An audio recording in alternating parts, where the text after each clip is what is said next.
Ustaz, gimana caranya supaya subuh nggak kelewat? Caranya jangan kelewat gitu aja. Supaya tidak kelewat, ya bangunnya jangan kesiangan, bangun sebelum subuh. Gimana supaya bangunnya nggak kesiangan sebelum subuh? Disiapkan sebelum tidurnya. Ya, pertama diniatkan supaya bangun sebelum subuh. Karena amal itu bergantung niat. Niat itu melahirkan motivasi dan kekuatan dan menjadikan itu sebagai prioritas. Itu yang dimaksud hadis Nabi Muhammad SAW yang disebutkan dalam kitab Sahih Al-Bukhari di hadis yang pertama, dalam topik yang pertama, kitab Bad'ul Wahyi. Kemudian nomor 1, an Abi Hafs Umar bin Khattab radhiyallahu taala anhu qala Rasulullah sallallahu alaihi wasallam, innamal a'malu binniyat wa innamal likulli imrin ma nawa wa man kanat hijratuhu ini lillahi wa rasuli ilallahi wa rasulihi fa hijratuhu ilallahi wa rasulih man kanat hijratuhu lidunya yusibuha aw imra'atin yankihuha fa hijratuhu ila ma hajara ilaihi. Ya, semua pekerjaan itu bergantung kepada niat. Niatnya maksudnya apa? 1, apakah jadi ibadah atau enggak? Ya, sekarang saya mau makan, diniatkan karena Allah supaya melahirkan energi, dengan energi itu bisa meningkatkan banyak ibadah. Maka makan itu jadi ibadah. Makanya ada doanya. Kita bacakan bismillahirrahmanirrahim sebelum makan, paling minimal, atau doa yang menyertai misalnya Allahumma barik lana fi ma razaqtana wa qina adzabannar. Misal, nah itu dengan doa itu jadi ibadah. Nanti makanannya berkah, menambah energi. Energi itu mendorong pada kebaikan, itu yang dimaksud berkah pada benda. Allah berikan satu doa di situ diajarkan oleh Rasulullah, kita bacakan, kita makan itu di situ melahirkan berkah. Berkah itu yang melekat pada makanan dan sebagainya, itu mengarahkan pada kebaikan, itulah barakah. Barakah itu ziyadatul khair. Karena ada orang makan nggak jadi energi, orang makan energinya nggak bisa diibadah. Ada orang minum cuma dikit, ya, tapi masya Allah kebaikannya banyak dari situ. Ya, itu namanya berkah. Nah, kembali kepada apa yang disampaikan tadi, maka niat itu yang merubah. Yang kedua, niat itu menjadikan kita lebih memotivasi. Yang pertama membedakan antara ibadah dengan rutinitas. Yang kedua, memberikan motivasi kuat. Jadi kalau orang berniat itu, niat itu di atas tekad. Jadi ada iradah, keinginan, di atas itu ada tekad, azam, di atas itu ada niat. Saya pengen haji, pengen, semua orang juga pengen. Nah, saya bertekad tahun depan haji, itu azam namanya. Nah, saya bertekad tahun depan haji, saya siapkan dari sekarang, nabung, rencanakan, ambil cuti, disesuaikan, ya, disiapkan. Itulah niat. Ya, jadi niat itu ada iringan, ada mukaddimah, ada awalnya. Jadi kalau Anda ingin bangun, misalnya teman-teman sekalian, saya pengen bangun sebelum subuh, nggak akan kelewat. Ya, pasang itu, niatkan bismillahirrahmanirrahim, saya pengen bangun sebelum itu. Lalu atur aktivitasnya. Jangan mengerjakan perbuatan-perbuatan yang menjadikan kita lelah untuk bangun pada akhirnya. Ya, misalnya terlalu malam tidurnya, mengerjakan perbuatan yang tidak, aktivitas yang tidak produktif misalnya kan, yang tidak banyak bermanfaat lah. Ya, Anda bisa contohkan sendiri kan, banyak sekali ragamnya. Ya, sekarang sampai malam larut, disebutnya begadang ya. Ya, sampai begadang misalnya kan.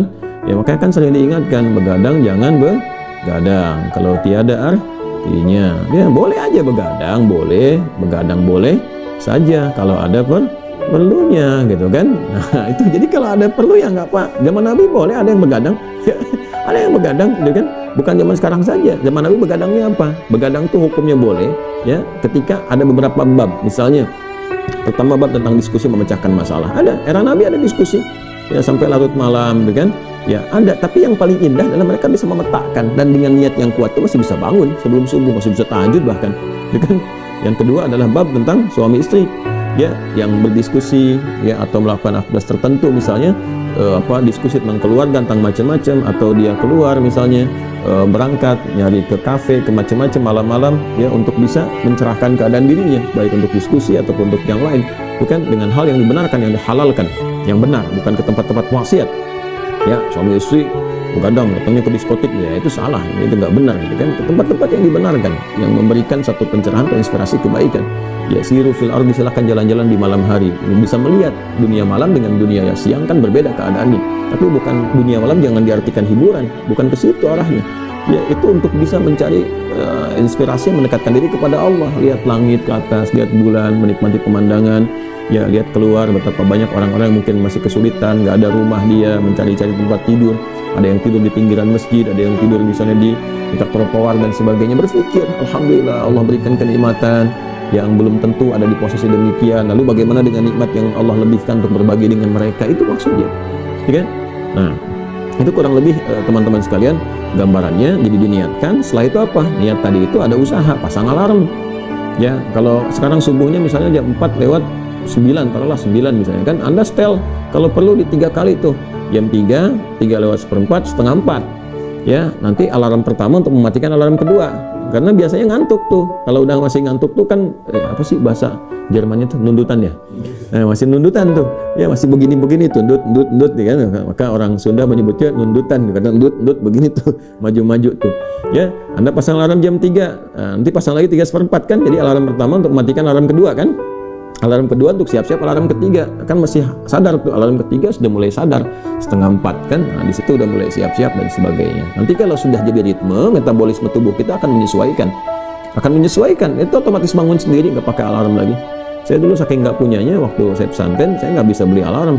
Saya tanya guru saya, gimana teman-teman saya punya alarm, saya nggak punya, gimana caranya bangun supaya sebelum subuh saya bisa tahajud. Maka guru saya masih teringat sampai sekarang tuh. Beliau katakan lembut sekali. Ada alarm yang paling hebat katanya, minta alarmnya dari Allah, berdoa minta. Nah itu, dari itu Masya Allah dibangunkan kita, ya bangun kita.